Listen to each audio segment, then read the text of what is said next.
How are you feeling now? Hope you're much better. So, I'm better, thank you. Okay.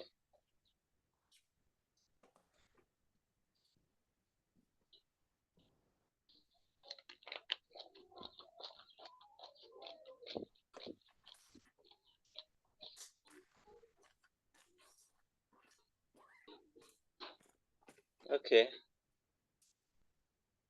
Mm.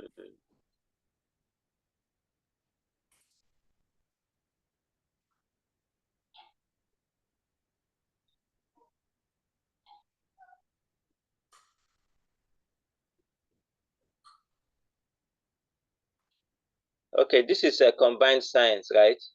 Um, Combined science usually starts with biology. Okay. All right. So let's see. Let's see the question.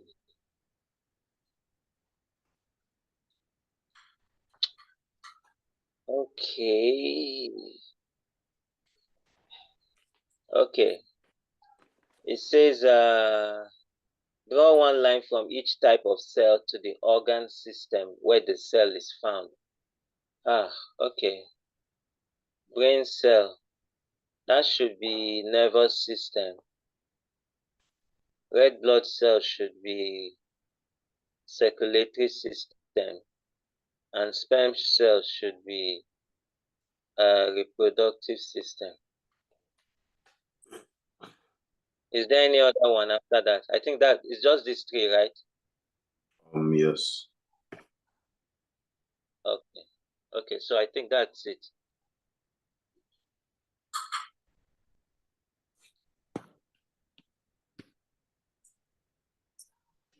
Okay.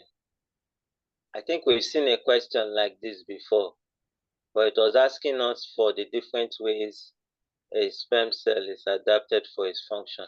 But this one just says explain one way. So do you remember the answer for that question? The tail is for it to swim. Exactly, the tail.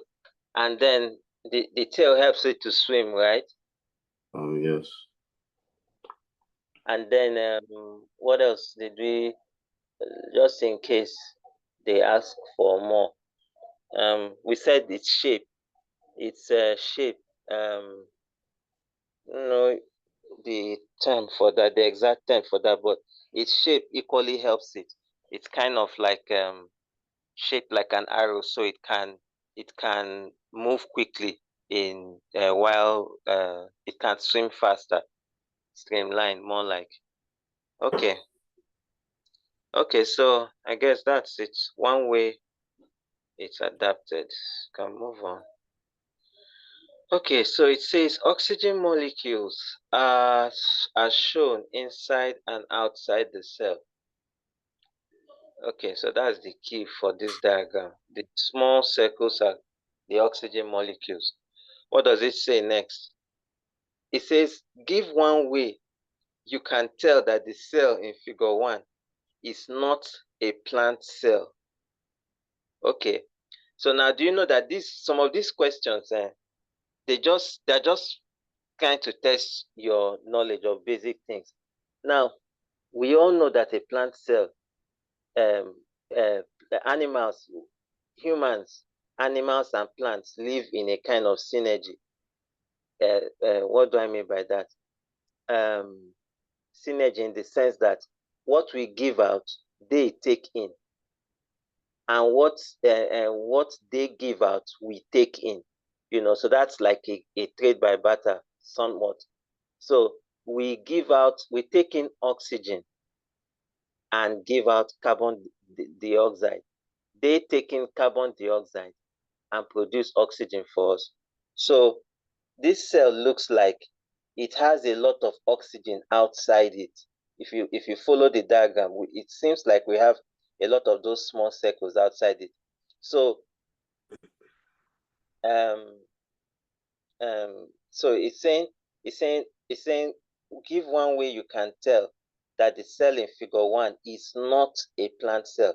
So the number of oxygen molecules inside seem to be smaller than the number of oxygen molecules outside. So what that tells me is that it gives out oxygen. Sorry, what am I trying to say? It's wait.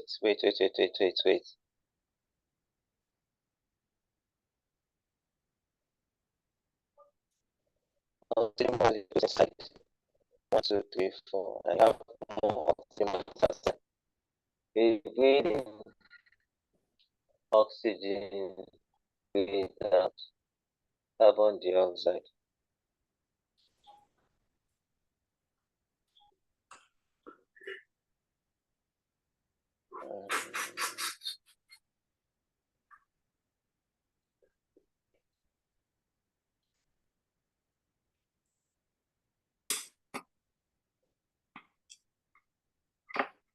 Okay.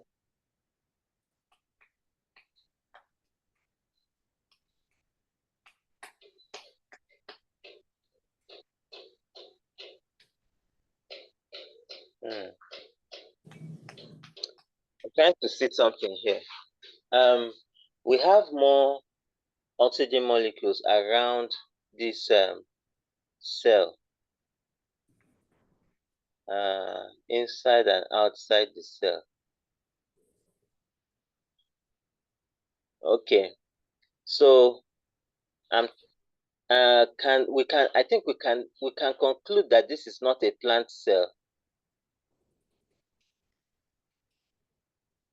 because has it has more oxygen molecules around it, and they are somewhat making their way into the cell. And plant cells should have more of carbon dioxide so that they can use it for photosynthesis and not oxygen molecules. So yes, I think that's the safest way that um, we can conclude that this is not a plant cell by the presence of the oxygen molecules around it. Okay, I think that's safe to conclude. What does the what do you call it? What does the marking scheme say?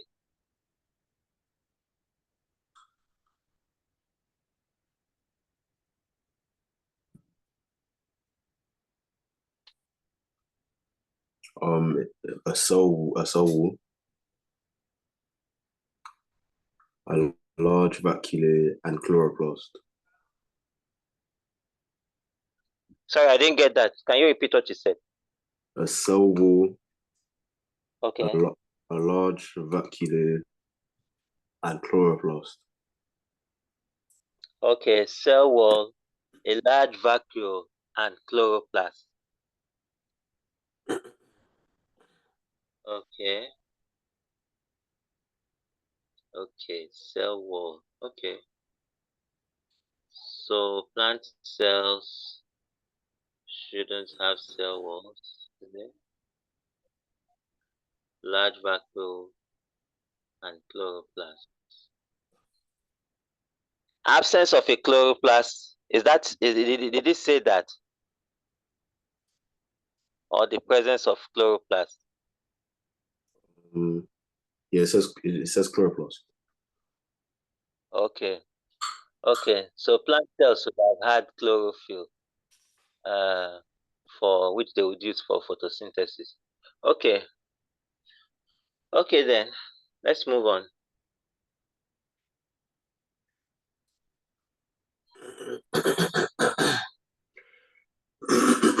Okay, it's a cell controls the movement of substances into and out of the cell.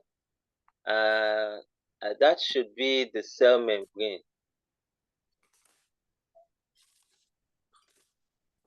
Does does the marking scheme agree with us on that? I think it's the cell membrane, because that's where the diffusion or osmosis will take place too.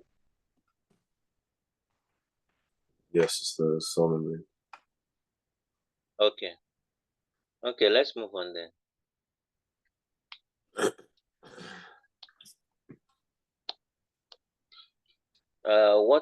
What is the name of the process that moves oxygen molecules into the cell? Okay. Oxygen molecules. I think that should be active transport.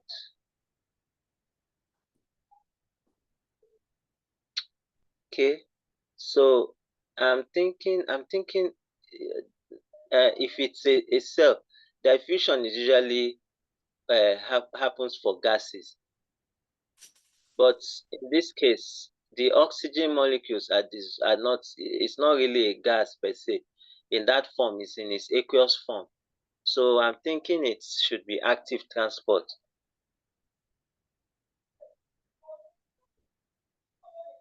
I'm going with active transport. Um, Ideally, it should be diffusion if the oxygen is in gaseous form. But because it's not, the oxygen is kind of like dissolved in, if it's an animal cell, the oxygen is already dissolved in the blood, and so it will um, it will proceed into the cell through active transport, not diffusion anymore. Okay. Does the marking scheme give us a reason there?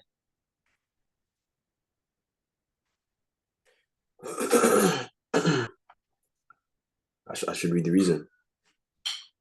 Yes, please. Concentration of oxygen is greater outside the shell. Okay. Okay, concentration of oxygen is greater outside.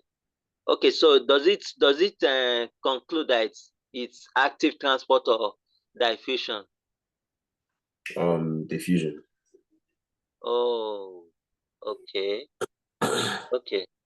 I guess that makes sense. Based on the way it is.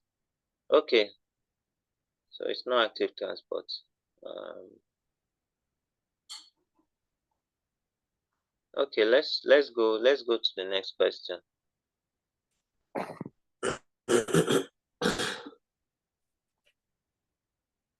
Okay, this one says name two substances that move into most cells in the body from the blood. Okay. Okay, two substances that move into most cells. I think we can conclude on oxygen, right?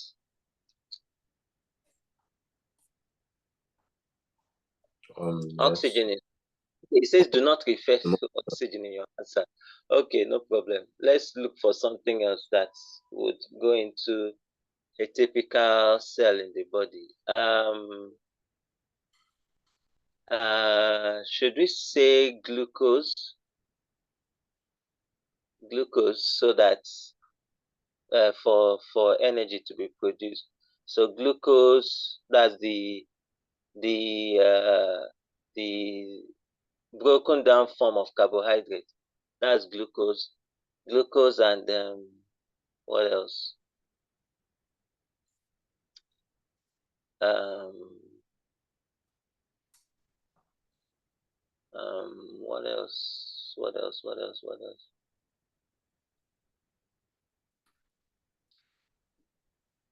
Water. Water. Okay. Okay. Yeah. Yeah. Yeah. Okay. Glucose, water. Should we also consider proteins? but proteins are not in their lowest form. Right? There should be another name for it. Because now, remember, we're considering the fact that digestion has happened already. And this is like the finished products going to the cells of the body. So I'm thinking of the name. Okay, I can't remember it now. But what do we have there?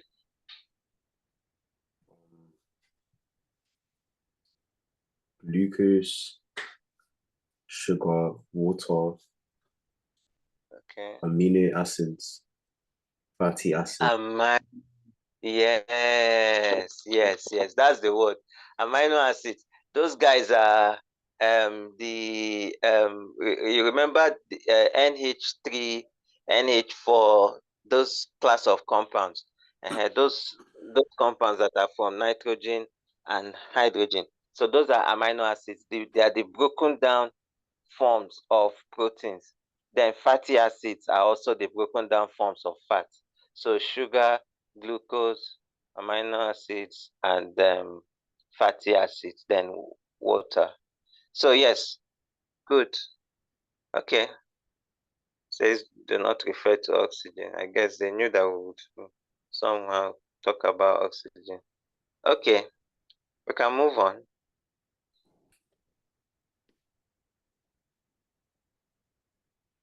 All right. It says enzymes break down food. Enzyme amylase digests starch. Okay. Which part of the digestive system produces amylase? Okay. Enzymes. That should be the function of to break down starch. The liver.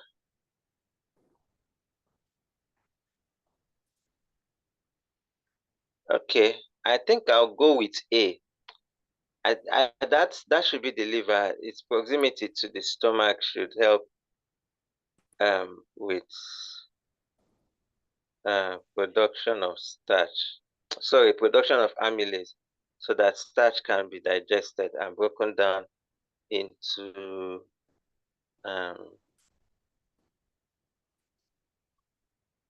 okay, digestive juices. Okay, so what does it say? Um,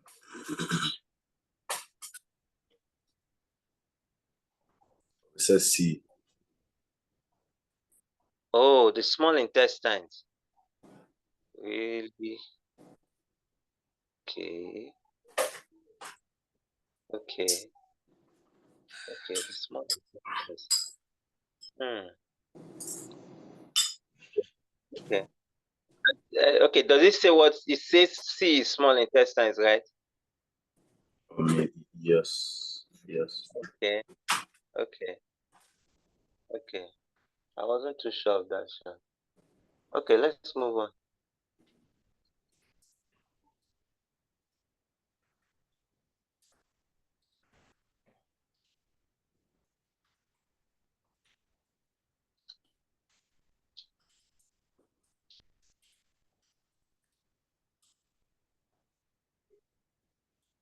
Does it give any other information then? No. Okay. Okay.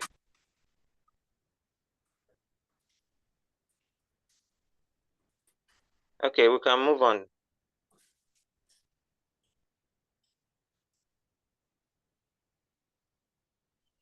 Okay, it says what molecules are produced when starch is digested?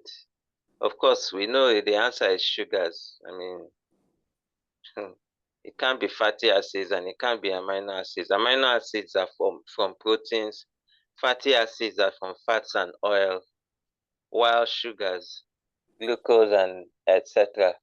are from starch. Okay, so I'll go with sugars.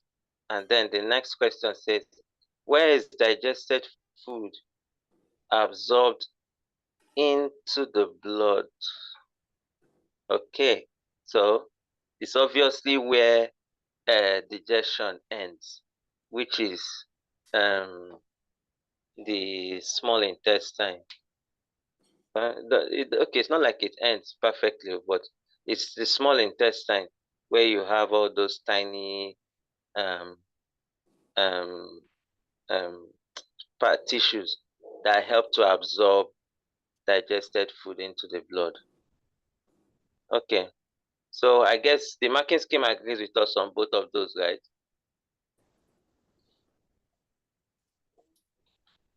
Yes. Okay. Okay.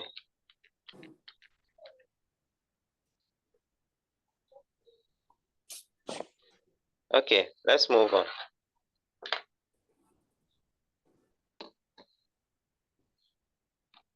Okay.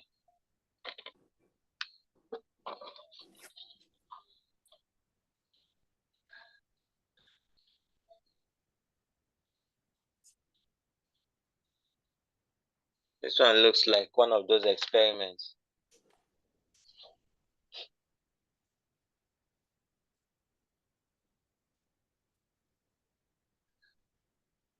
Independent variable. Um,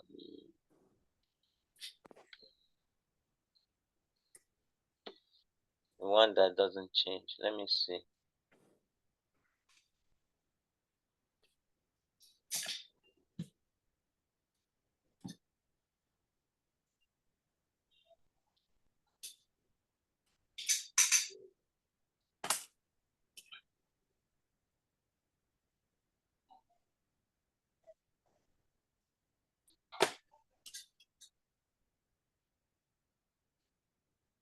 Um, okay. So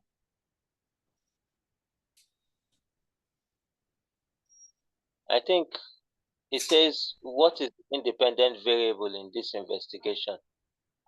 I think usually an independent variable is one that's not really affected by the um is not affected by the experiment. So I'm looking at uh, the pH, and okay, it says we should just tick one box. I think I'll go with the pH. Volume of iodine. Does that change? What does it say about that one?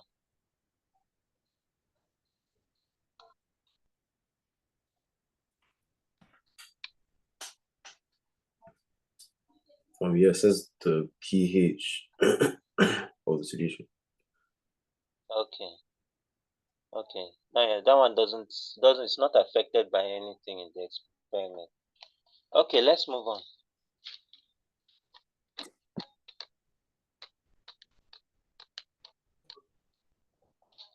Okay. Shows the results of spotting, blah blah blah. Okay. The ones that are there have starch, the ones that don't have. There's what colors do the symbols in the key represent? Really? Okay. Hmm. So iodine, let me try and remember. Iodine, how do we know the presence of starch?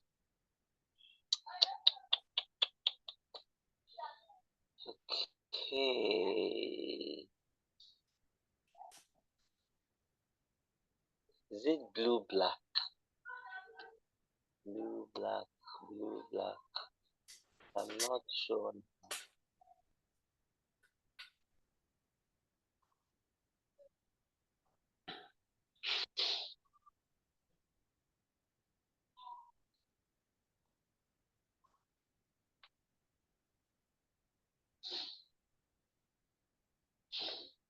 Hmm.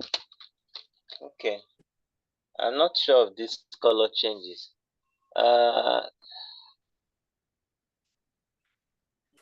I don't think it's black. What does the marking scheme say? Not too sure of this.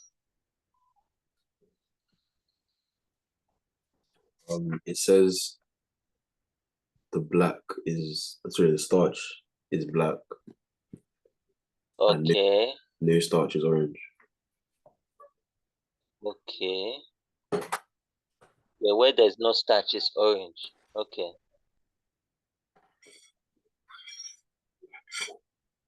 So,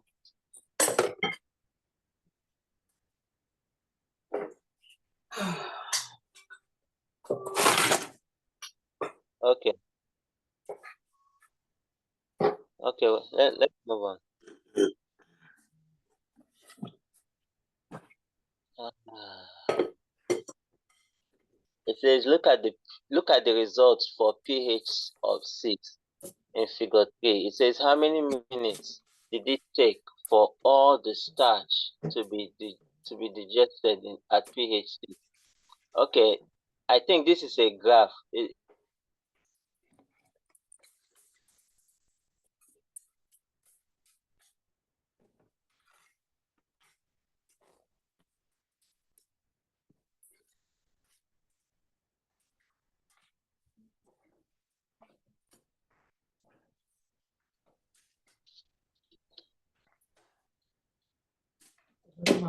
Okay. Okay, yeah, good. Okay, yeah, scroll up. I just saw it now. At pH of 6. Okay, pH of 6, pH of 6. Okay, so it says how long did it take all the starch to be digested? That looks to me like 2.5 minutes. That's the highest, right? Yes. Okay, I'll go with 2.5 minutes for the answer to that.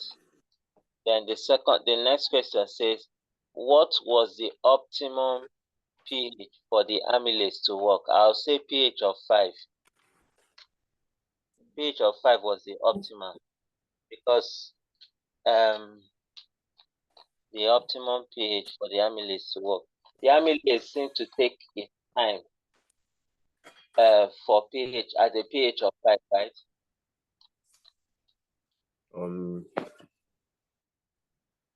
But does the marking scheme agree with us? Usually pH of 7. pH of 7 is usually a healthy pH for body fluid. So what does it say is the optimum one? It's pH 7. Okay, pH 7, right? Okay. Now that's the typical pH of pure water. So that's a stable pH. It's not acidic, it's not basic. Okay. Yeah. Okay, so it's pH of 7.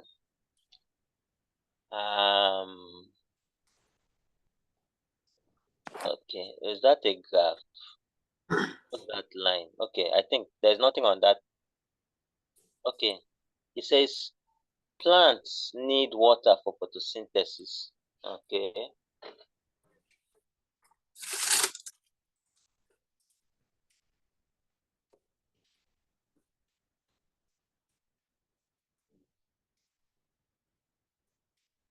What does it now say? Where do plants obtain water for photosynthesis? Well, I remember that tomato. Um,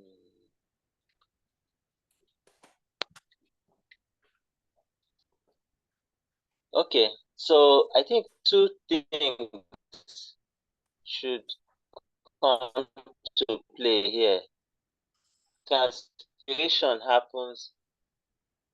Would it be out of place to say they also get some water from the soil from their roots? So transpiration and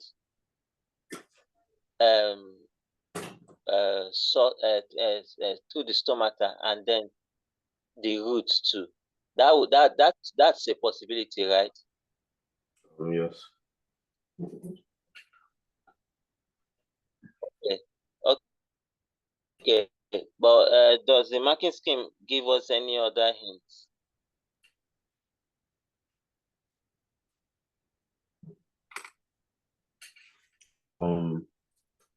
Yes, it says soil.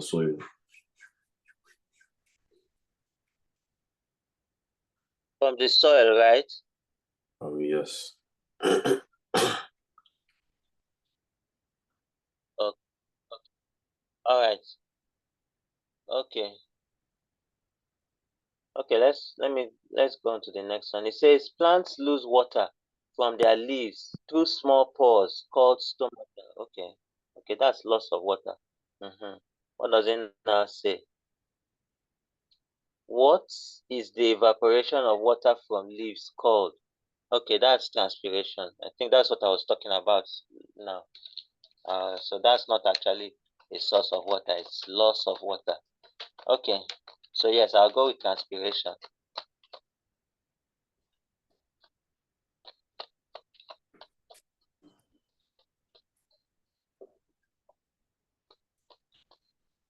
Okay. Okay. A student investigated the mass of water lost. This is an experiment. Okay. Experiment in line with transpiration. Okay.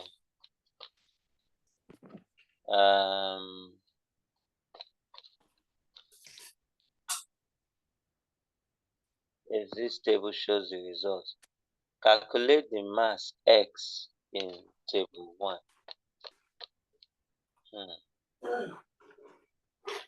Mass in grams. Okay, let's see. Is there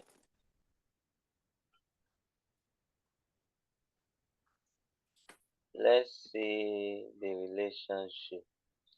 Okay. So 510.7, 0.0, 508.9, 1.8. Okay. So what's happening here is if you add from the second line, right? The second row where you have time in hours 1. If you add mass in grams to total mass of water lost in grams, you will get 510.7. So if we have to get the value of X, we're going to say 510.7 minus 9. Did you get that? 507 minus 9. Yes. Do you want us to confirm it? Let's check. Now, 508.9 plus 1.8. You will see that 9 plus 8 is 17. 7 carry 1. 8 plus 1 is 9, right? 9 plus 1 is 10. Can you see that? Yes. So if you do the same thing, let's go to the one that's on second to the last row. 503.5 plus 7.2. Add them together, you will see that the answer is 510.7 if you add it together.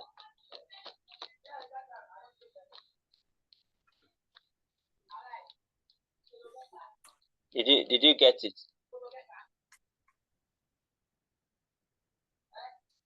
Oh, yes. Okay. So let's simply subtract 9 from that. You should have, because of the 10, 510.7 minus 9. You have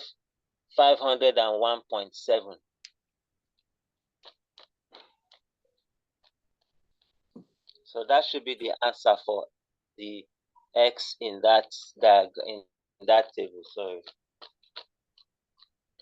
So I think we can move on. It's just a subtraction operation, nothing more.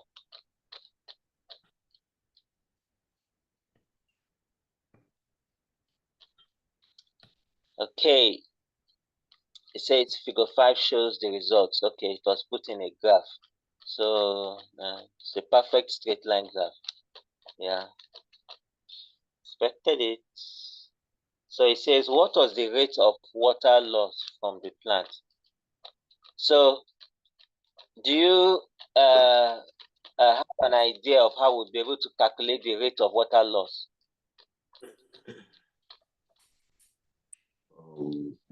Now, okay, you want to give it a try?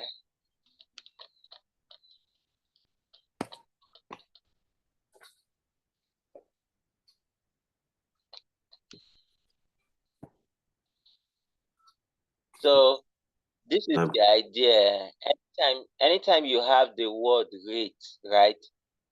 Rate usually talks about per second or per hour or per something, per something in terms of time.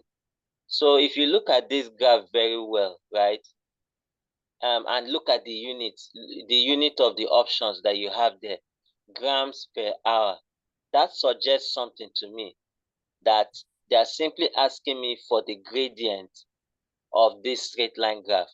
So if you were to get the gradient, there are different ways you can go about it. You can use any of the 2 points that will favor you. I guess they would have allowed you to use a calculator here, but let's pretend they didn't allow us to use a calculator. If which ones have exact values? So I'm just thinking, which one have exact values? I have if I trace, I trace, okay, so let's look at the ones we can trace. If I trace from after 8 is 9, right?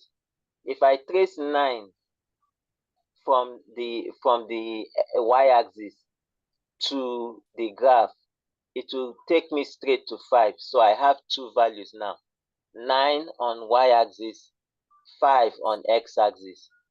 Okay? Did you get that? 9 on the y-axis. Yes. 5 on x-axis. Okay. Time in hours. Did you get that? Yes. Okay. Now remember, we're trying to calculate the gradient of this graph. That's what will give us the rate of water loss. And I said that, how did I get that idea? Because rate usually refers to per time, either per second or per hour or per something. There has to be something that is per. And you know that word per has to do with division. Okay, per unit or per something. Anyhow, the division is involved. So the first thing I did is to get one value from y-axis and its own exact value on the graph, from the graph on x-axis. So that's 9 on y, 5 on x. Now, if it looks like we're not getting, it's difficult to get another one, we can simply use the lowest too. And the lowest is 0, 0. Did you see that? Because it starts exactly from the origin, 0, 0, right? Oh, yes. Okay, so this is what we can do. We are going to, it's usually, gradient is usually dy dx. Dy dx. Don't forget that. Y, difference in y over difference in x. So I'm going to do it like this. 9 minus 0.0 divided by 5 minus 0.0. So that's going to give me, any number minus 0 is that same number. So 9 minus 0.0 is 9. 5 minus 0.0 is 5. 9 divided by 5 is, what would that give us? One whole number, 4 over 5, right? Yes. And 4 over 5, if you convert 4 over 5 to decimal, you have 0.8. So one whole number, 4 over 5, is 1.8 because of the one whole number. Okay, it's going to be 1.8. Did you get that? Yes. Okay. So let's see if we have anything that looks like 1.8 among the answers.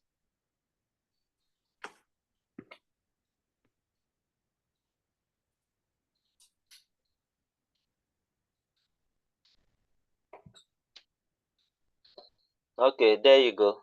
So that's it, 1.8 grams per hour. That's the rate of water loss from the plant.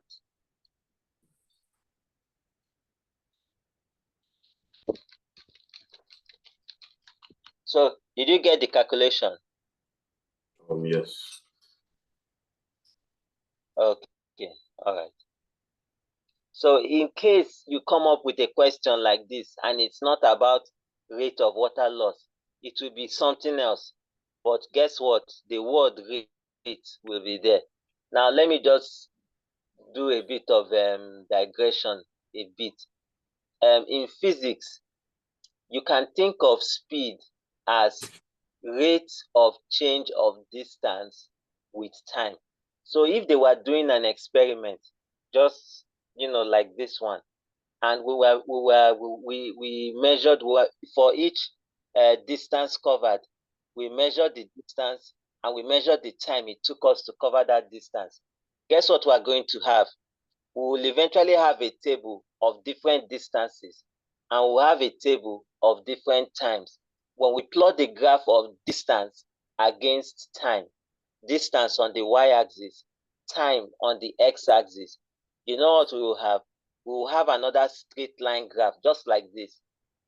So the gradient of that graph is going to be our speed, because speed is a rate of change of distance over time. Okay, and remember what I said about rate. Rate always has to do with per time, per unit time, or per time. So I mean, what else is speed? Speed is simply rate of change of distance with time. So the gradient of that graph, a graph of distance against speed, distance on the y-axis, distance on the y-axis, time on the x-axis will give you speed as its gradient. Okay, so I just thought I should just say it because it's rang a bell in my mind. There's something like this in physics, but not biology. I think it's physics, not biology. Okay, let's move on. The investigation was repeated at a lower temperature. Did that make any difference? It says draw one line on figure 5 to show how the results would be different at a lower temperature. So at a lower temperature, what do we usually expect to happen? The higher the temperature, the more water loss would be, because water usually escapes from the stomata via evaporation. Okay, so a higher temperature would mean evaporation will happen at a faster rate, hence more higher rates of water loss. So a lower temperature will be the opposite. The rate of water loss would be also lower. So I'm expecting that it should reduce. It should reduce. So it says you should draw one line on figure 5 to show how the results would be at a different temperature. So I think figure 5 is the graph, isn't it? Yes. Hello, no, are you there? I said yes, it's the graph. Hello? Hello? Okay. Did you hear what I said back there? Yes, I said it's the graph. Okay. Okay, so I was just saying that at a lower temperature, the rate of water loss should also be lower.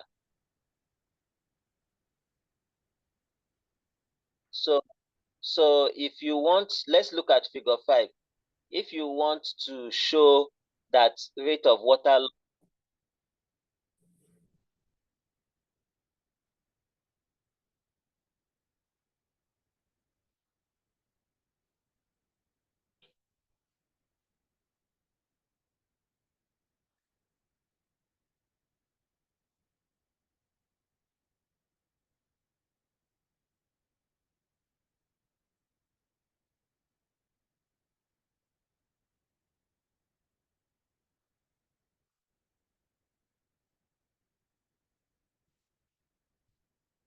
Hello?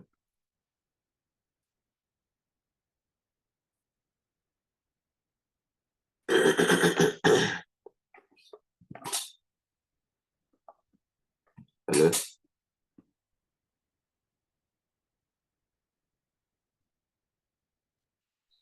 Can you hear me now? No.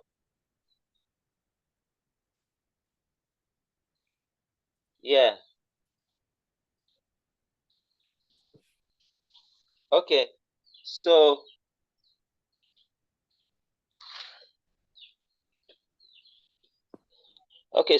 it says to draw one line on figure 5, right? To show the result. Now, can you go back to that graph? Let's see if we can draw a line that would show how the graph would look if water loss was lower.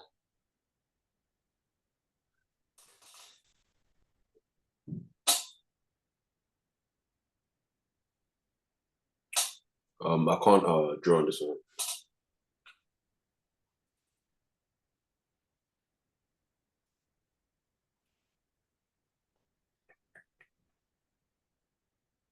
Oh, okay, you can't draw on this one. Okay, no problem. Let me just let's see. So okay, let me see if we can use a word of mouth to describe it. Do you think the graph would look steeper or to look less steeper? What do I mean? Let's see.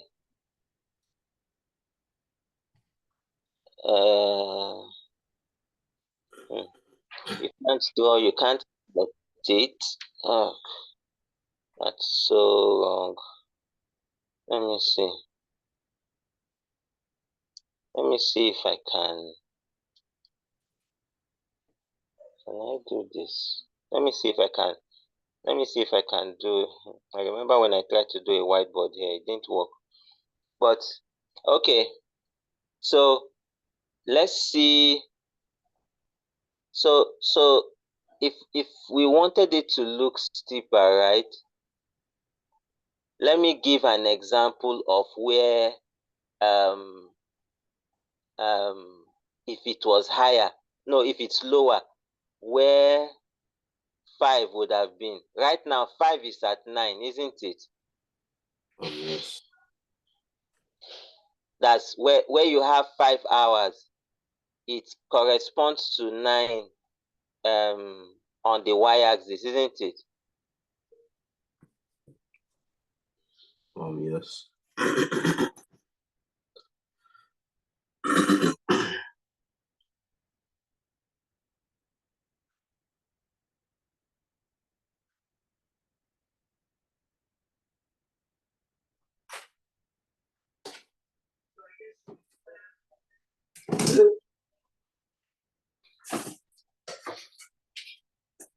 Hello?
Okay, Noah, can you hear me now? Yes, I can hear you.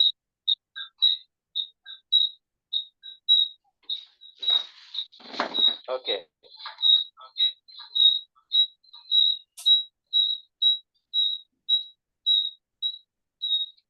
All right. So I was saying that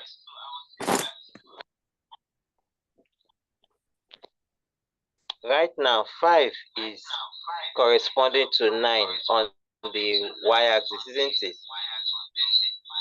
Yeah. Sorry, your mic is echoing. Yeah. Thank you.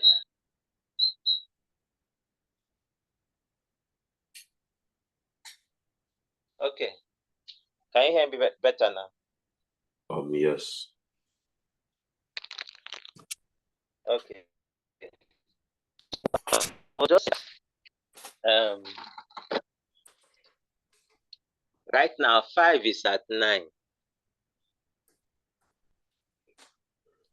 So if the rate at which water was being lost from the plant reduces as a result of lower temperature, 5 would be at somewhere like 6 instead of 8, instead of 9. It will be at somewhere at 6 on the y-axis. So that will show you that the graph would be less steeper. Okay, that's how a lower water rate would affect our graph. Did you get it? Yes.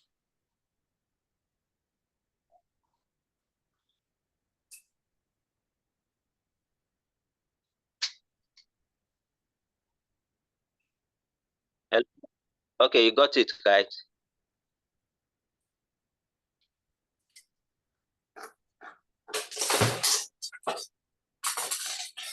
Yes. Okay, all right. Okay, so that's how it will look. It says suggest one change to the investigation that would increase the rate of water loss from the plant. Do not refer to temperature in your answer. Because obviously temperature is the chief factor that will make the rate of water loss increase. Temperature is the chief factor. So what other things can cause um, the rate of water loss in the plant to increase? Hmm. Let me see.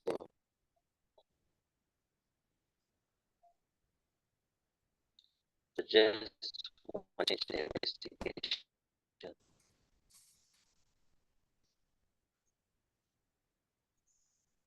Okay, I think I've run out of options.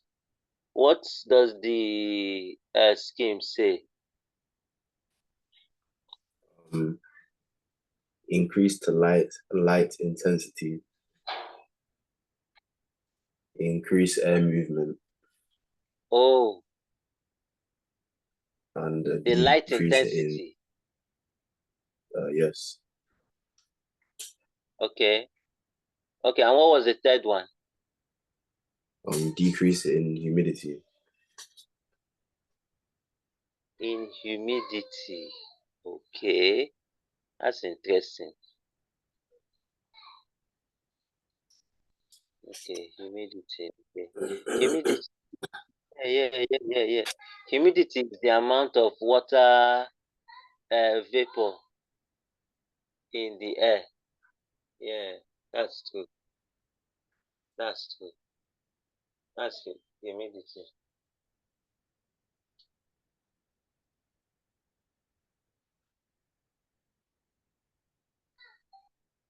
Okay. All right, let's move on.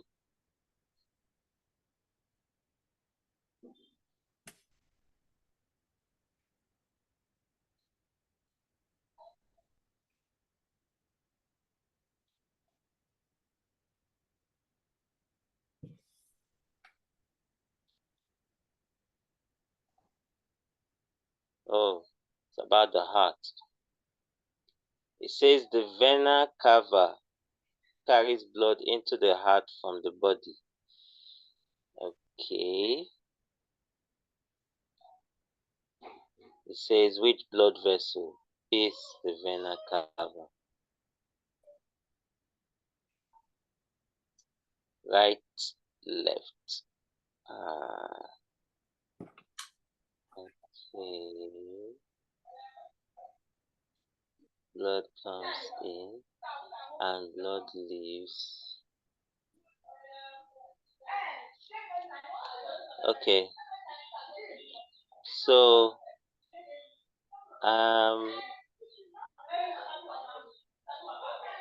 Is it the right one? Yes, it's the right one. That's going to be A. Okay. Okay, so it's A, right? Say let me check. Okay. Yes, it's A. Okay.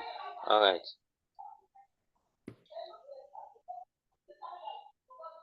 It says which chamber of the heart pumps blood to the body?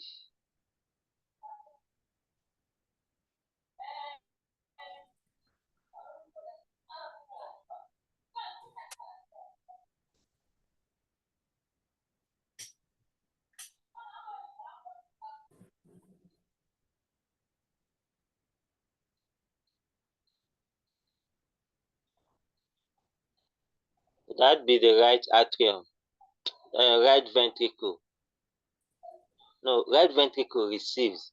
So it should be right atrium, right? Or left atrium, one of them. Because those ones look like blood leaves the heart from them.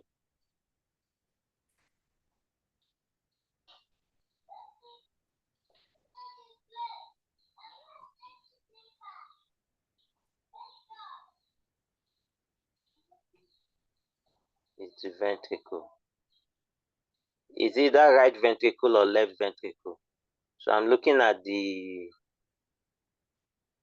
shape of the valve that the blood would flow through. Is it to leave either through B or C?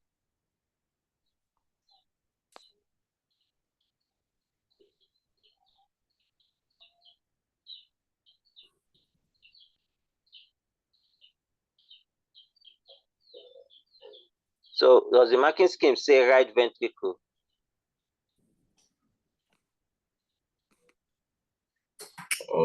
It says left ventricle. Left, okay.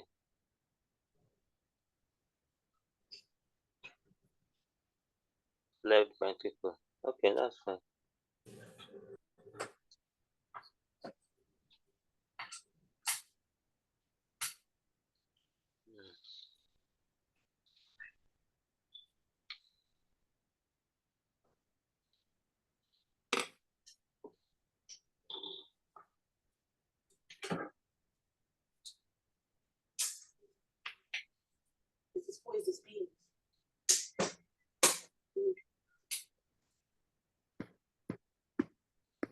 Okay, you can move on.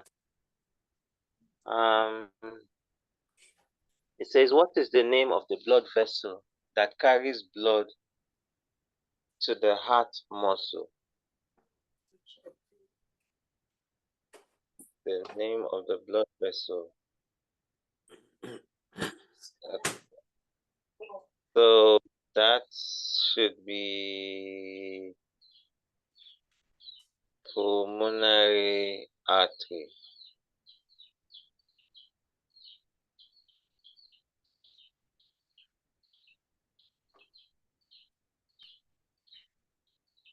Does the scheme agree with us on that?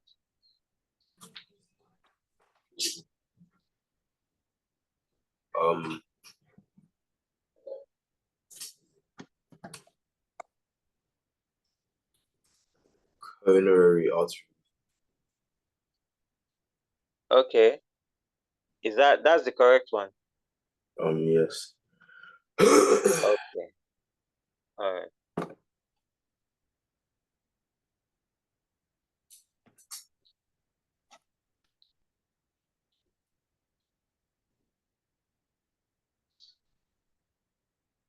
Okay. It says, which type of blood vessel has valves? All right. So this one would be between artery and vein. Now, there's a way I usually remember. I try to remember some of these things that deal with the heart. Artery, arteries carry blood away from the heart, A. I usually use the first letter of artery, A, to remember that, while veins carry blood from, from the body back to the heart. So if following that, what do you call it, um, diagram, I think the one that looks like we have valves would be, it would be the arteries. Okay,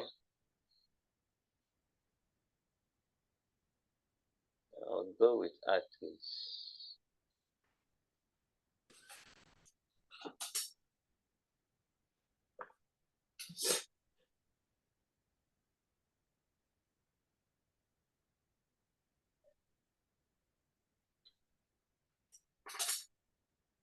Okay, what does the scheme say?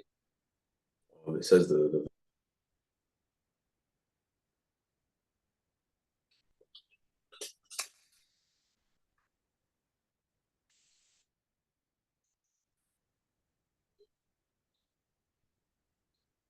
Which one does it say is the answer? vein. Vein, taking blood back to the heart. Okay, now that's okay. So the function of the next one is asking for the function of the valves. Let's see. Um, Maybe we should just go with what the scheme says on that part.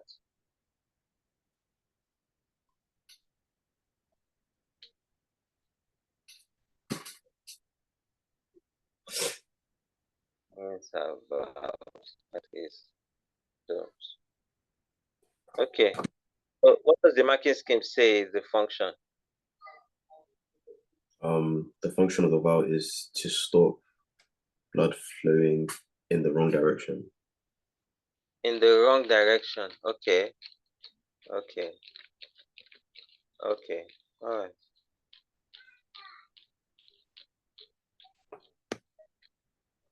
Okay. Says figure 7 shows a blood capillary. Explain one way the capillary is adapted for its function. Okay. So, um, uh, blood capillaries are usually those vessels that um, connect, that between arteries and veins, right? I'm trying to remember their functions now.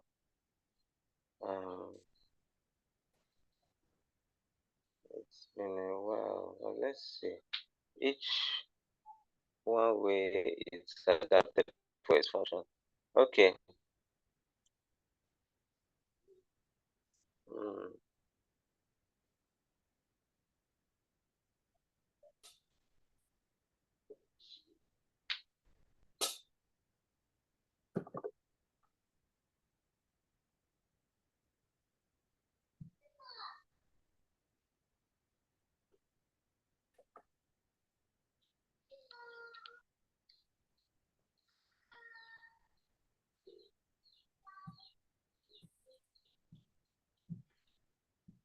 okay.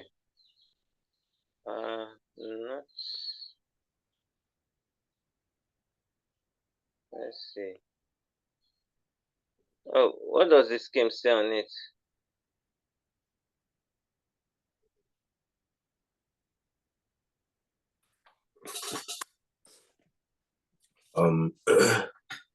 Walls that are 1 cell thick. Okay.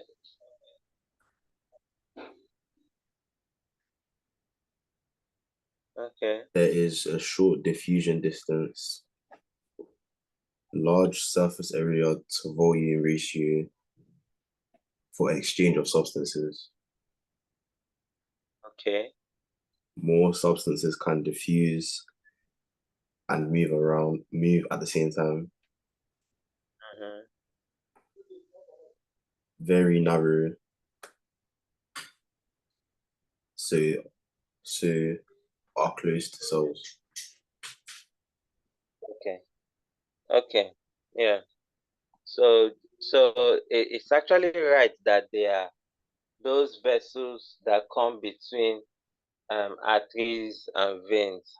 So they need to facilitate exchange of products between the blood and body tissues. Okay, so yes, their thin walls, like you said, 1 cell thick, right? Yes. Then yeah, large surface area. Okay,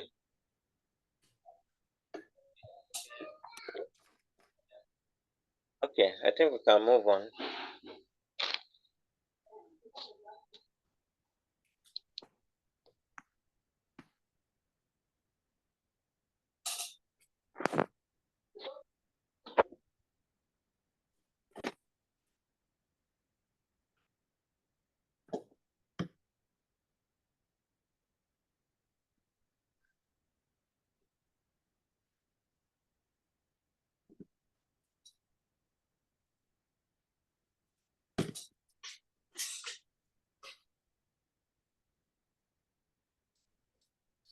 You know,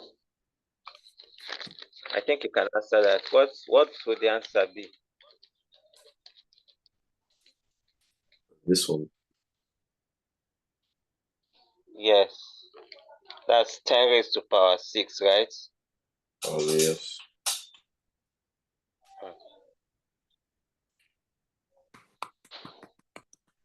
Okay, okay. It says draw one line from each description to the person in in table 2 it describes. It says person most likely to have an infection. Okay. Mhm. I think the person who is most likely to have an infection would have high concentration of white blood cells, right? Yes.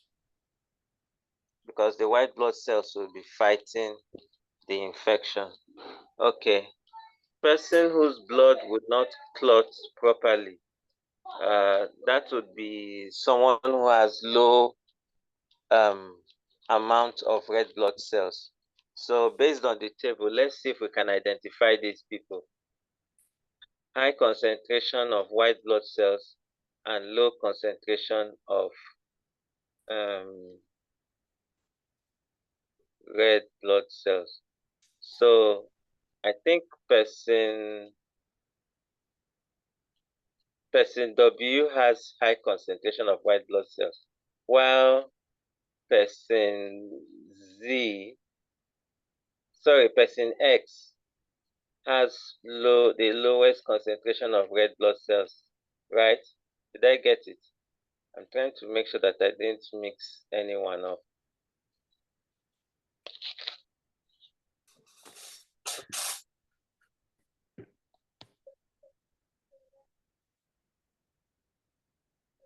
So the person whose blood will not clot properly is person X, while the person who is most likely to have an infection will be person W.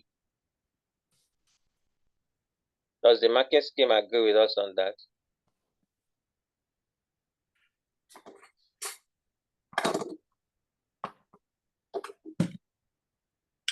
Yes.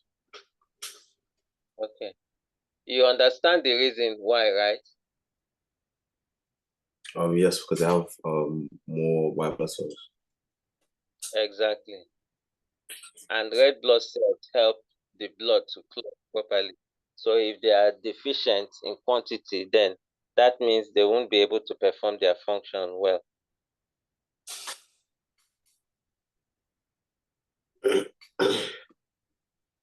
Okay. So I think we can move on.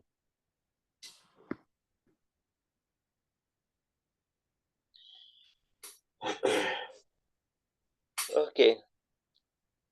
It says the greater the above sea level, the less oxygen there is in the air. Sure, that's true. That's why they say the higher you go, the thinner the air becomes, and one may need assistance breathing. It says people who live high above sea level have more red blood cells than people who live at sea level.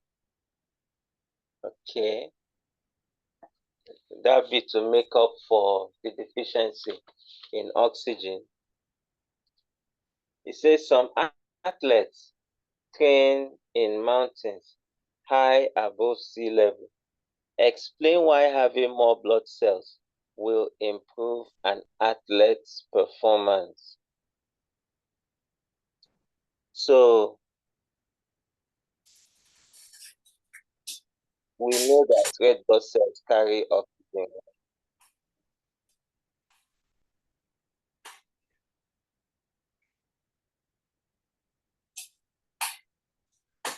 So if you have, if you are in, if one is in a position where there's less amount of oxygen in the air, higher levels of red blood cells will help that person because, well, whatever is available, whatever he breathes in, or whatever the person breathes in, would would immediately be dispersed among the red blood cells, and more red blood cells means somehow the red blood cells will will try to make up for, you know, the apparently deficient, the apparent deficiency in oxygen amount in the air.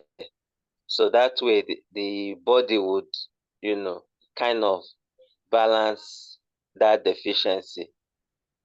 So that's how I feel that the having more red blood cells will improve, because the athletes would need oxygen to, you know, to be able to carry out respiration while they are training on the mountains. That's that's why they would need. So they can't increase the amount of oxygen in the air. So the only way the body will make up for that deficiency is to see how it can increase the number of red blood cells that can take the oxygen that was just inhaled, and, you know, kind of like multiply it or something. I don't know. But it will somehow create the impression that you have more oxygen, or somehow that you've made up for the oxygen that is not enough in the atmosphere. But does the I think you get my explanation?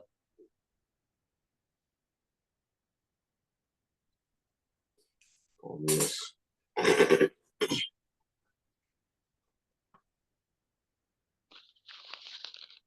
Hello? No, are you there? Yes, yes.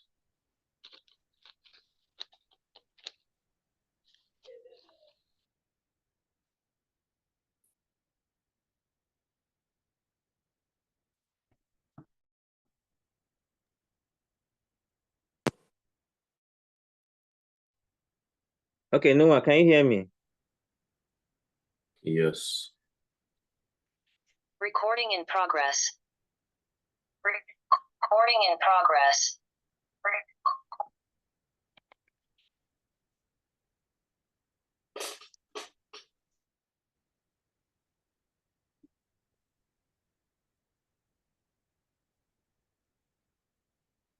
Yes. No, can you hear me now?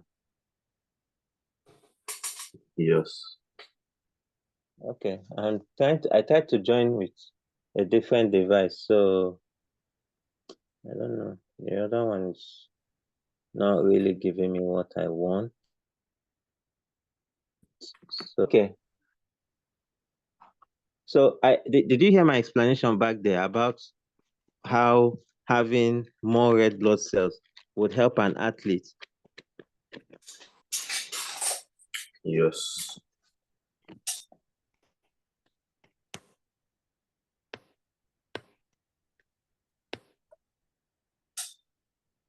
Okay. All right. Okay. Okay, but does the marking scheme say anything more?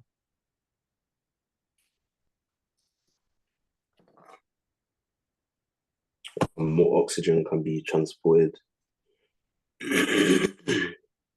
Mhm. Okay. Oxygen is needed for aerobic respiration.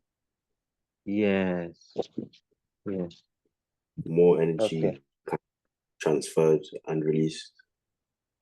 Yes. Okay. Okay. Okay. All that is being done by the red blood cells. Okay. That's cool. Okay, so I think we can move on.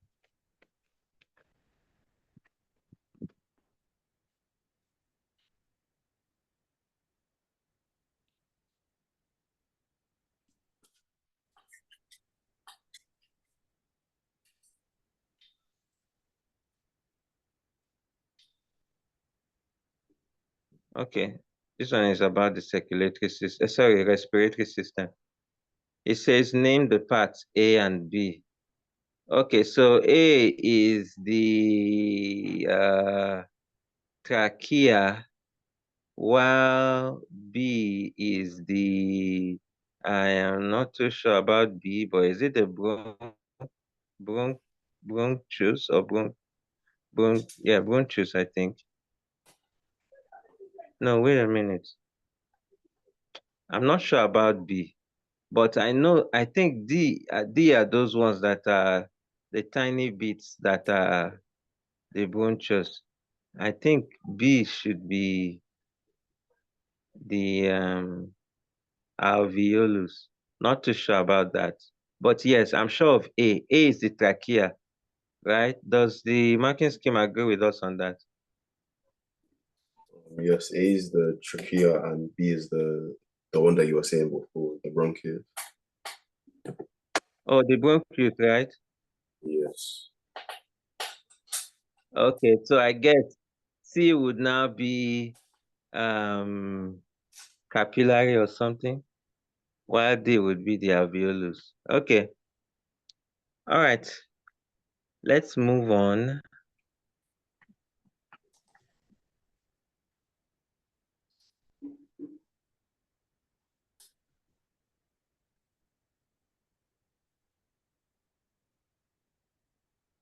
It says, where does gas exchange happen in the breathing system?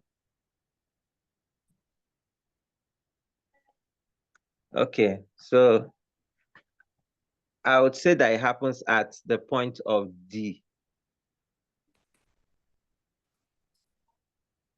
because that's the finest point where it gets to the cells in the lungs.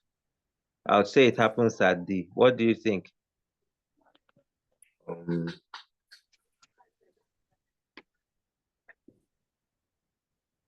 I don't know for this one to be. Yeah, I don't know. Okay, okay. All right. What does the marking scheme say?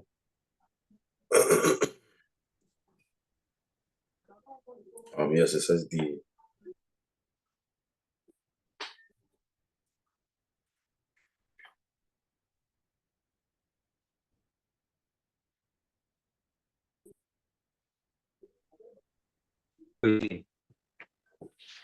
Okay, just say.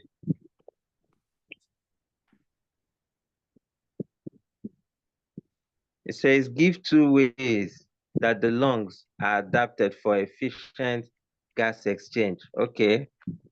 I think the large surface area, what else?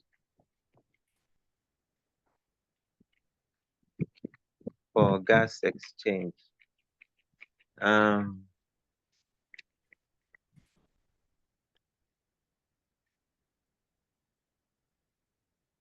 Let's see, what else? What else? What else?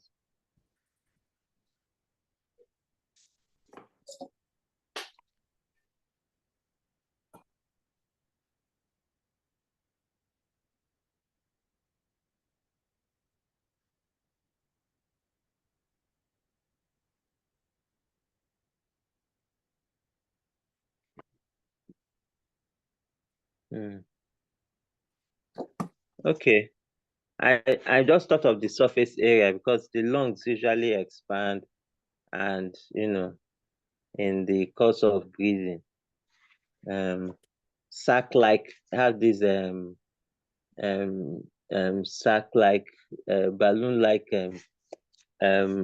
behavior where air can fill the lungs and then um you know yeah. So I thought of surface area and that uh um yeah. So the surface area should be able to cover for that in explaining that. But what does the scheme say? Um, many alveoli, large surface area, short diffusion distance, wall of alveoli only one cell thick, wall of blood capillaries only one cell thick, good blood supply and well vented. Okay. Many alveoli, large surface area, diffusion distance, okay.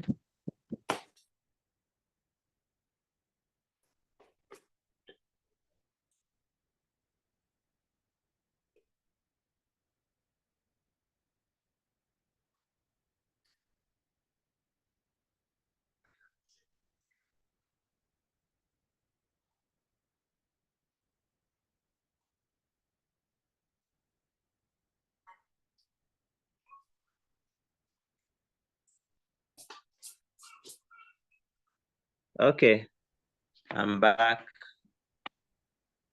Internet going in and out, but I'm back now. Okay, so I think that's pretty much takes care of that question. So we can move on to the next one.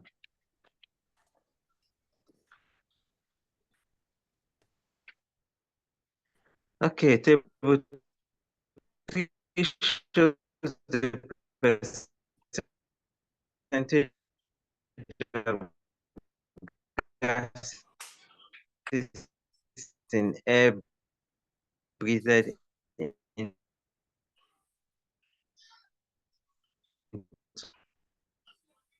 the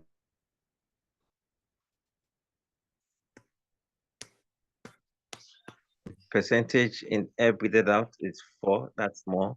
What else? Nitrogen is 78%. Wow, that's a whole lot, man. And uh, nitrogen breathed out is also 78%. And that doesn't mean the body does anything with it. It's just that nitrogen, there's a lot of nitrogen in the air. So the body doesn't do anything with it, obviously. That's why it remains at 78, 78. Okay, so let's go to the question that uh, covers this table 3. So let's see what it says. It says, explain the differences in the air breathed into the lungs and the air breathed out of the lungs. Okay, I think technically we've explained it, right? What is expected is that the air breathed into the lungs has more oxygen in it, and that's why you have 21% And then on the side of the one breathed out of the lungs, you have 16%, showing you that the body has used up what 5%.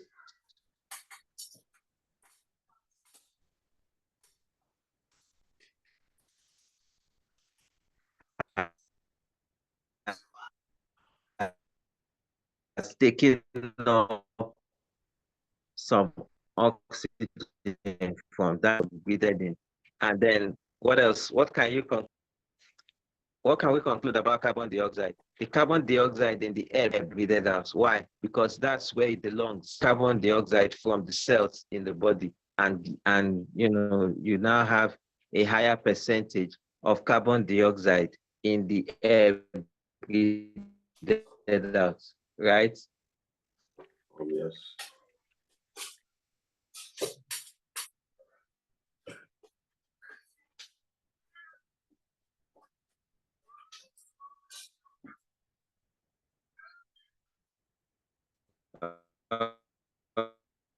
Okay.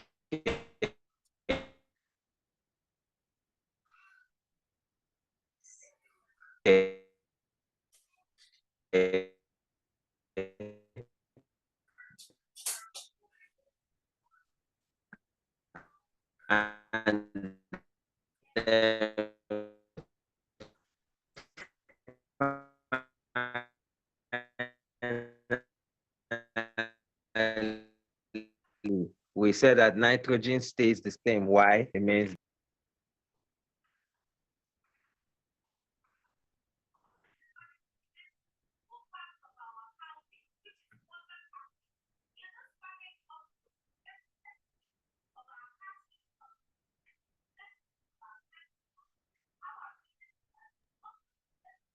hello, can you hear me now? Yes. Okay, did you understand my explanation back there? Only a little bit because your mic kept. Oh, okay. I thought as much. Okay, so I said we started off explaining for the percentages for the ones in the air that was breathed in. The air that went in had had a higher amount of oxygen in it because well, at that point the body hadn't used it up. So the percentage in the air breathed out, percentage of oxygen obviously was reduced because the body has used up, has taken in or absorbed um, um, some of the oxygen, right?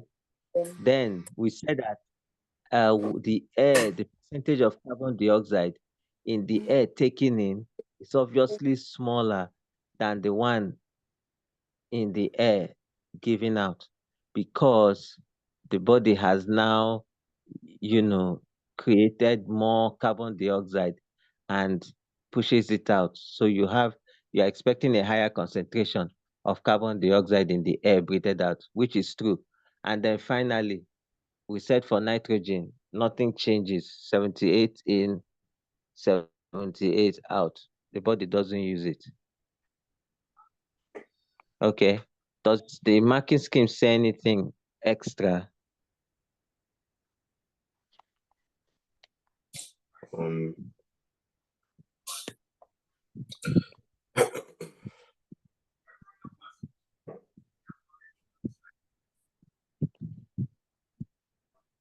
less oxygen in exhaled air, Mm-hmm.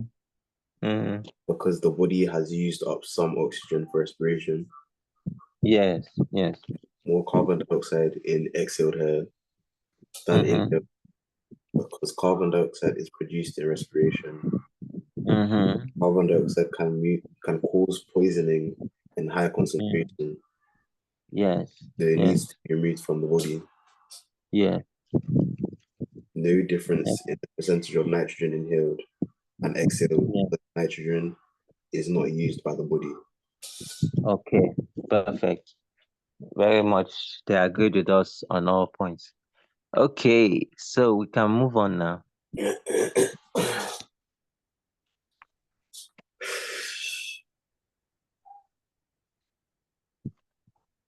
Okay, it says that the percentage is given in each column of table 3 do not add up to 100%.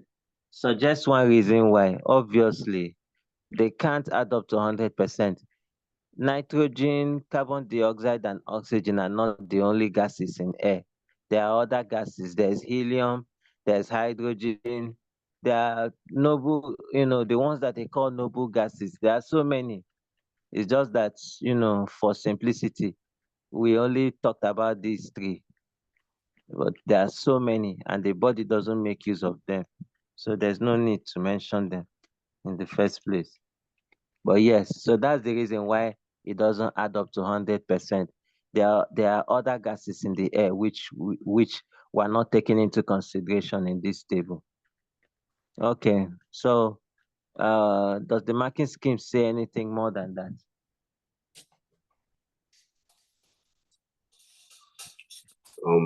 There are other gases present. For example, gas Yes. and argon, or gas named argon. Yes, yes. Water vapor is Okay, present. yes. Argon, right? Yes. Okay, okay, okay, okay, okay. So yeah. Okay, I think we can move on now. Okay, it says communicable and non-communicable diseases are what? Major what? Causes of ill health. Okay. It says which disease is a non-communicable disease? It cannot be spread. I would go with the second one, right?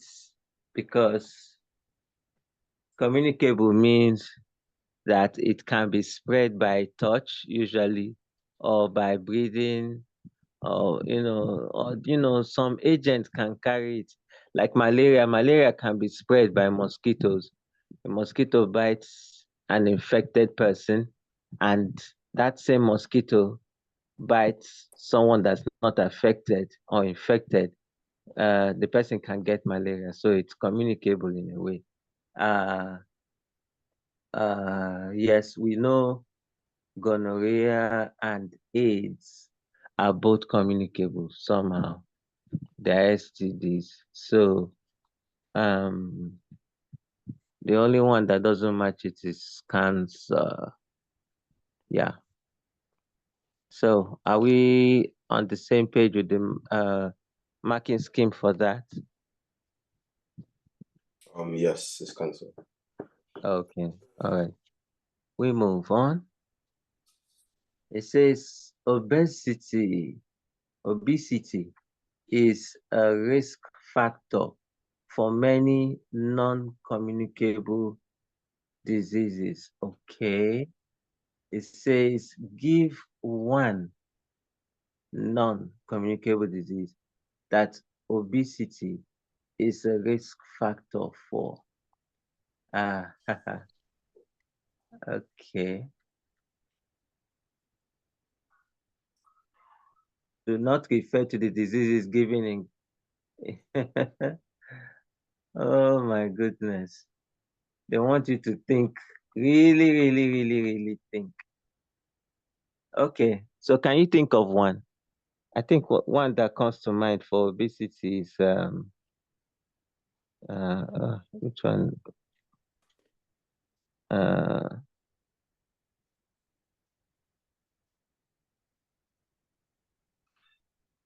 oh boy, I've forgotten. There's one that I try to remember now.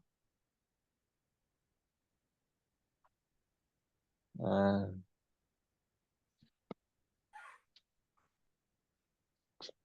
So this thing about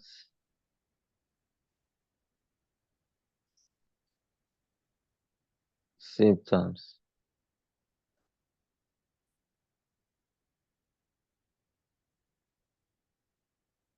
Hmm. Okay. I think we should just go with the marking scheme. What does the marking scheme say?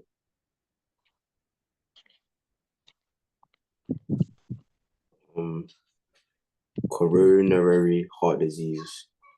Okay. I was thinking of high blood pressure, but yeah, no problem. It's just Yes, that, this says diabetes and high blood pressure. oh, really? Okay, good. I just didn't think high blood pressure could have been viewed as a disease, but okay, that's fine. Since they say it, so I think that's fine. All right, so we move on.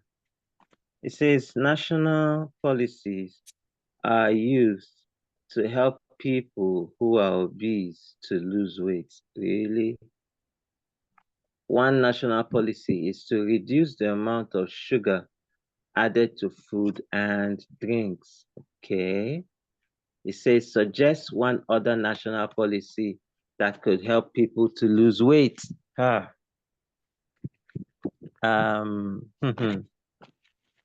what do you think? What comes to my mind is I know I'm not sure if it was in the I think it was in the US that was it was not really a national policy I say, but there was something about getting people to move more, like do more walking and all that. So it wasn't, while it was not a policy, a policy is something that can be seen like a law, right? That people have to follow. So some countries, I know some countries would say, you know, park your car and take the public bus or take the train for uh, weekdays, and then you could only drive your car on weekends, stuff like that. There are some places that make that a kind of law. Okay, so that's a policy that comes to mind. I'm not too sure of any other one. Um, Cutting down on sugar content in food.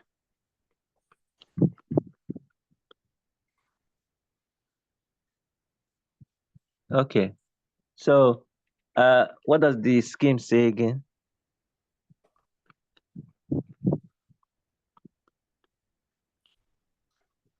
Um, taxes on higher energy slash fat foods.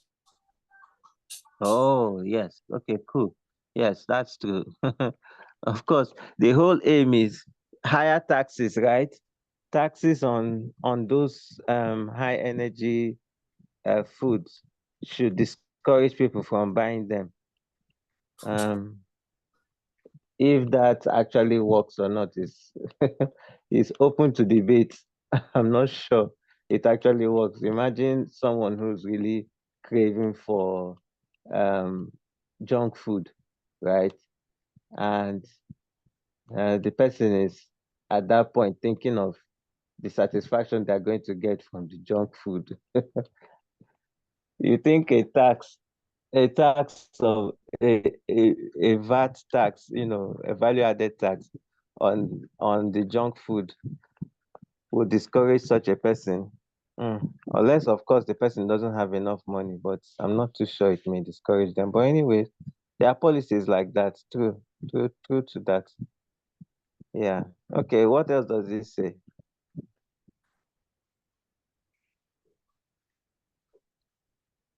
Or Hello, no, are you there?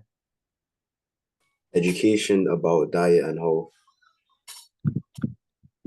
Strict media advertising of high Hello, energy. Noah. Okay. Hello? Hello?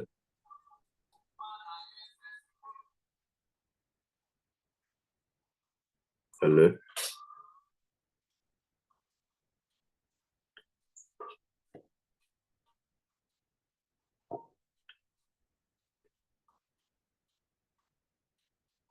Hello, Noah. Yes, hello. Okay, did you say education about diet or dietary implications? Yes, education about diet and health. I didn't really hear you back there. Education about diet and health.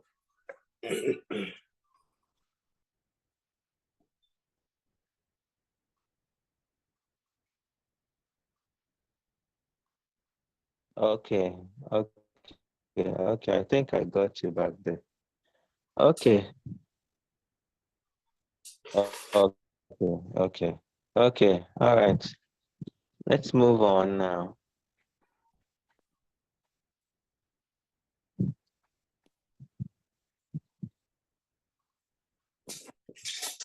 Okay, body mass index. Okay, it says BMI is calculated using the equation. Body mass in kg divided by height in meters squared. Okay, what does it now say? It shows how BMI is used to describe an adult BMI category. Oh, really? Underweight, healthy weight, overweight, obese. Okay. What else does it say now? A person is 1.64 meters tall and has a mass of 69 kg. Determine the body mass index category for this person. Use the BMI equation in table 4. Okay, so I think you will need a calculator to crunch this. Do you have your calculators on standby? Yes, I've done it. Okay, so what did you get as your answer? 25.65. 25.65, you said. Yes. Okay, so that means they will be overweight, right? Yes. Wait, Okay, yes. yes. Okay, so that will go for overweight.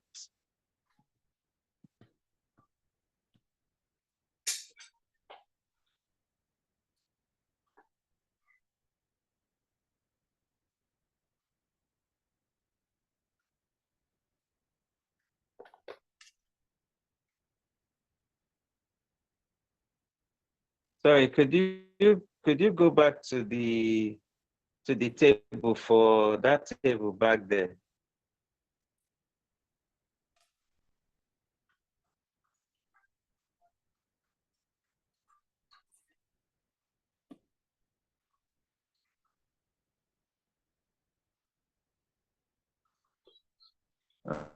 Okay, okay.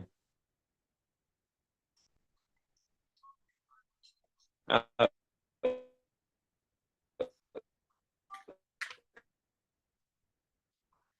could you scroll up a bit? Let me see the. Let me also see the formula. The BMI formula. It's in kilogram. The mass is in kilogram. What? Kilogram per minute. Okay.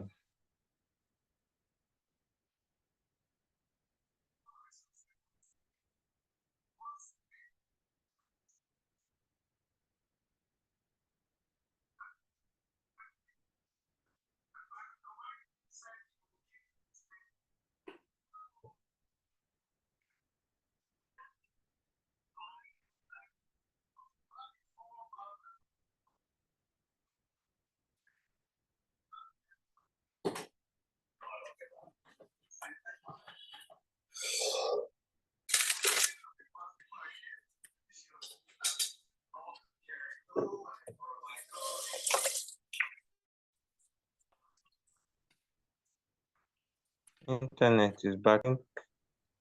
It's a bit shaky.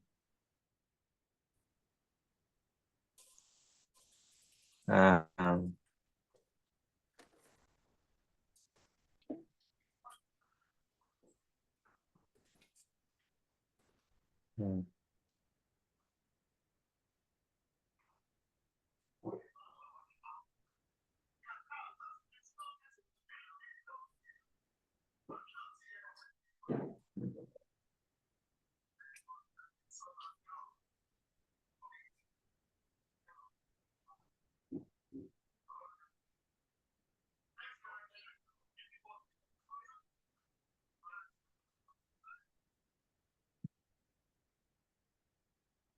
Okay.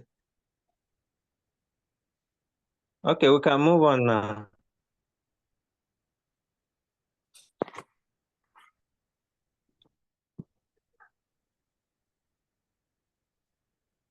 Okay. Okay, this is a graph. Okay, what are the questions? It says give two conclusions that can be made from figure 9. Okay. Let's see what figure 9 looks like. What's the key? Okay, non-smoker and smoker. Okay. Hmm.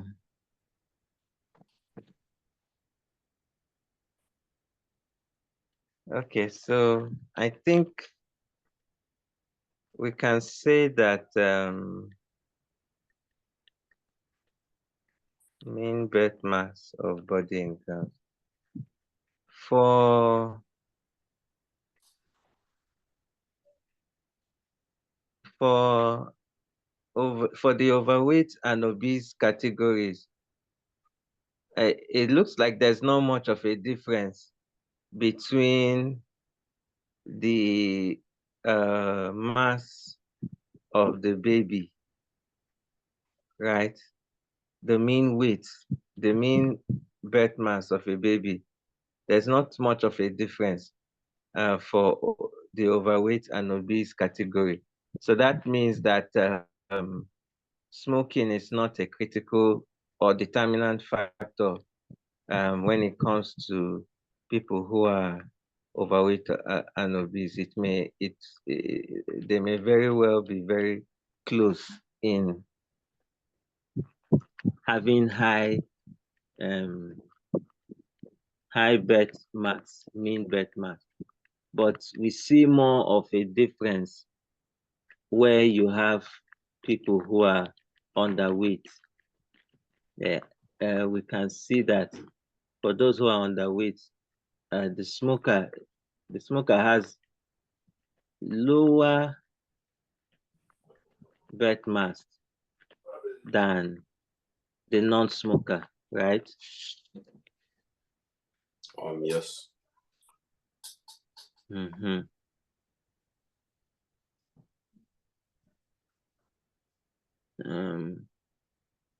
And I think for healthy weight is there's also a bit of a difference.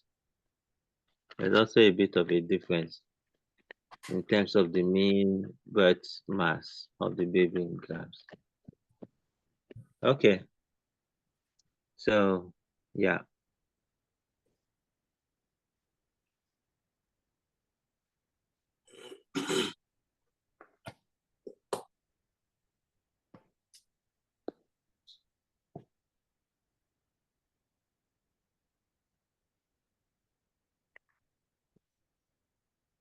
Okay, but let's check, let's see what the scheme says on it.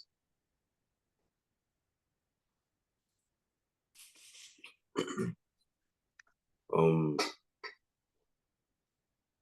smokers had babies with lower birth mass. Mm-hmm. Smoking had less effect on birth mass in overweight and obese women than Mm-hmm. Mm-hmm. underweight and healthy weight women. Exactly. Exactly. Exactly. I think those are the two things we came about. Okay, so let's move on. It says measles is a communicable disease too. A virus causes measles. What else? Describe how the measles virus is transferred from person to person. So it's by contact. I remember what's the symptoms and the signs of measles. It has to do with high temperature. Usually, anything that has to do with the virus will evolve with, especially the infectious one, would have high temperature. Okay, but yeah, how is it transferred? through contact, touch, either an uninfected person using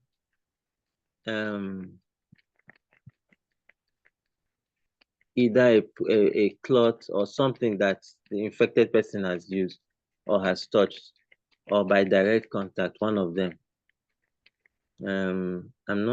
I don't think it's airborne. It's not. It's not airborne. I don't think it's airborne, but it's primarily by touch. Okay, okay, but let's just confirm. Yeah. If somebody sneezes, that will be that one as well. For measles, right? Yeah. Okay, so if it's airborne, if it's something that can be airborne, then yes, that would be possible. I can't remember the exact details from measles right now. But let's see what the marking scheme says.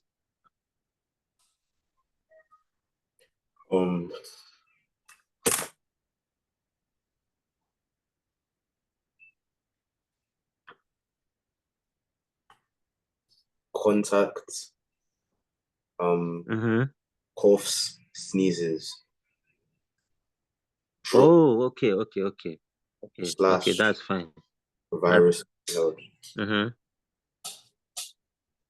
Slash what? Virus inhaled. Oh, okay. So that pretty much covers it. Contact and sneezing, coughing and sneezing. Okay. All right, moving on. Let's see. Can we do one more or two more? Let's see if we can do two more. Athlete's foot is a communicable disease. A fungus causes athlete's foot. It infects the skin on feet. Scientists estimate 17% of the UK population have athlete's foot. The estimated UK population is 67,961,900. Calculate how many people are estimated to have athlete's foot. So you simply multiply 17 over 100 or 0.17 by 67,961,900. What do you have?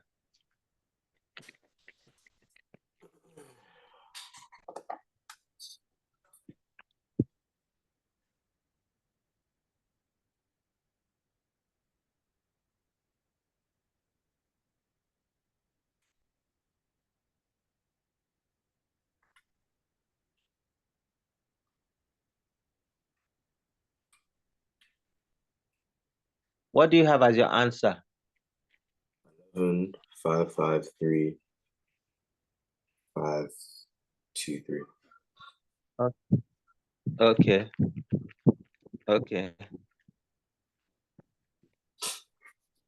Okay, so that's just an estimate, right? Yes. Okay. So what does it say here? Athlete's foot fungus grows in moist conditions through. Suggest one way a person could reduce their chance of catching athlete's foot. Okay, stop wearing wet socks. That's just it. Avoid what do you call it? Shoes like corporate shoes that are covered, and then avoid, because once you wear shoes that someone that has athlete's foot wears shoes that is covered, then I mean there's likelihood to sweat. Sweat can occur in the foot and cause or continue the athlete's foot. So we're talking about avoiding moist conditions. So yes, that's pretty much it. Any other suggestions from the scheme?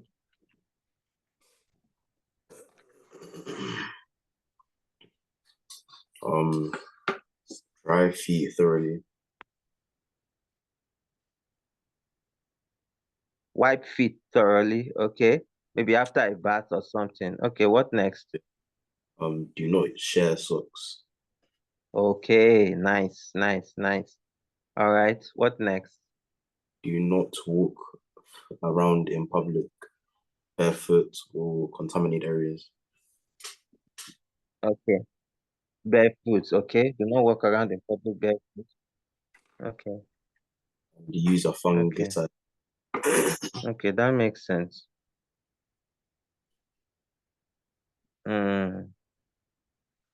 Okay,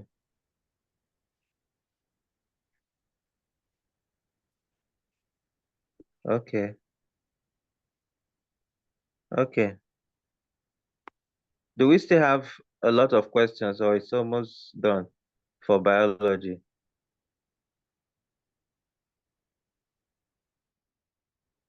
Um,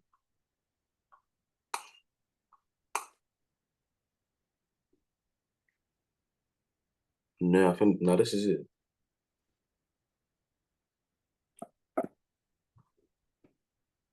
It should be the end.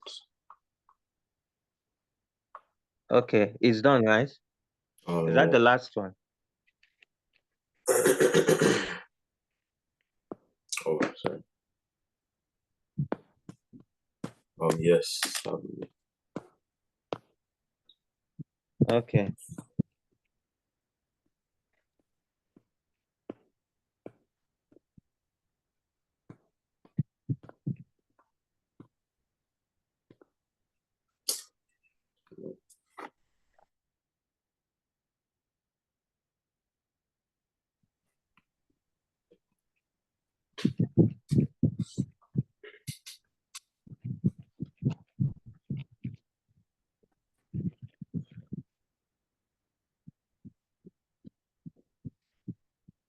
Okay.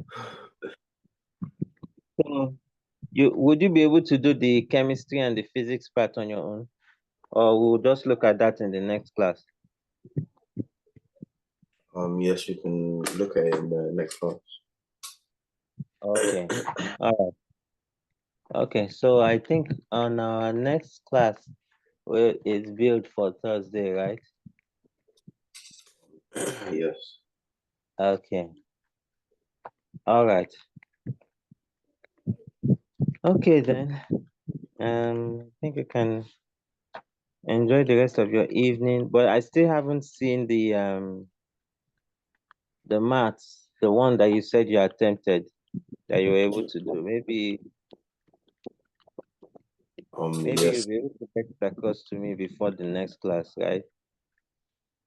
The book I did on, I had lost it, and then, but before I lost it, I had shown my teacher because my teacher was helping me with the second half of the questions, like, uh, Oh, and they were okay. saying that these type of questions didn't show up in foundation, like the way it was. Oh, okay, okay, okay, okay, I understand. Okay. Anyway, I just wanted you to get more practice, so but it's fine. Um, but the ones on difference of two squares, uh, those ones that had more terms, I guess those were the ones eh, your teacher was referring to, right? Yes. Or the ones on simultaneous equations. Okay. And then the Okay. oh, Okay, the ones on difference of two squares. Okay. yes. All right then. Okay. Okay then. Okay, so let's see. Then on Thursday we'll be able to do something different. Okay, enjoy the rest of your day. Thank you too. All right, bye.